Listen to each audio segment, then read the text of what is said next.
Hi, my name is Jody Sugar, and I live in Israel and Sept, and connected to the holy city of Air.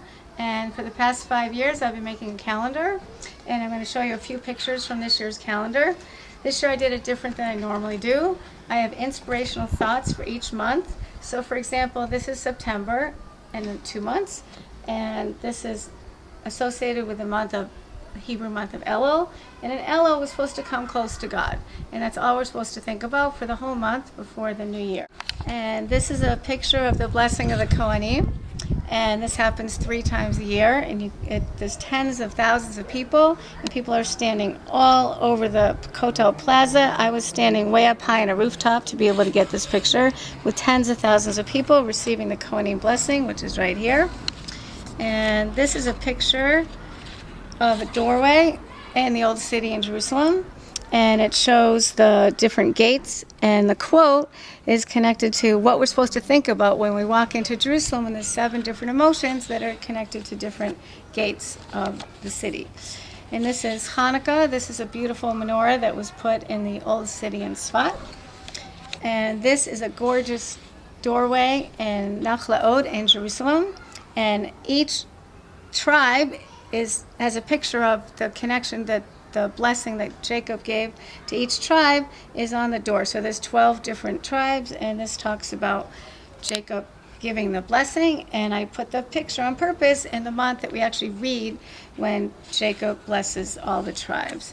And this is a date palm by the Kinneret by Tiberia. And I took this picture 20 years ago. I chose this for Adar.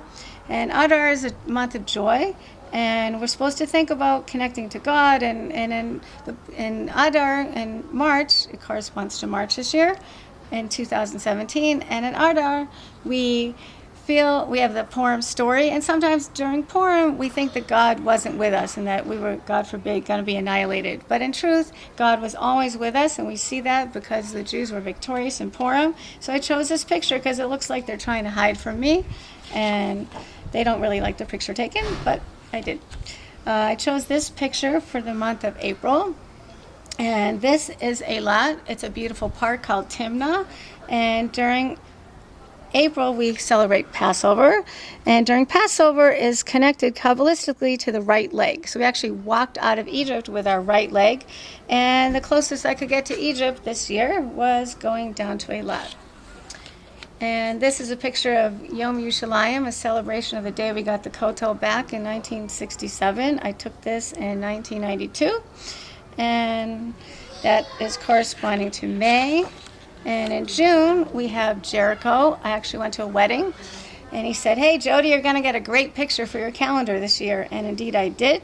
So I chose this picture for the month of June because this is when we read about the spies coming to Eretz Yisrael to spy out the land, and you can see all the land, and this is what the spies actually saw. So the calendar is really supposed to connect your body and your soul to the months and to Israel and to the Jewish people. And here's a close-up of the date page, so you can see it's standard computer-sized paper, approximately 8.5 by 11, with enough room to write. And you have the months, and you have the Shabbos times for 4 cities in Israel. And over here, the calendar goes to the end of 2017. And so the calendar goes from September 2016 to the end of December 2017. And on the last 2 pages, I have Shabbos times for 5 cities in America and Toronto. And the last page is holidays at a glance, so you can plan your next year. Thanks.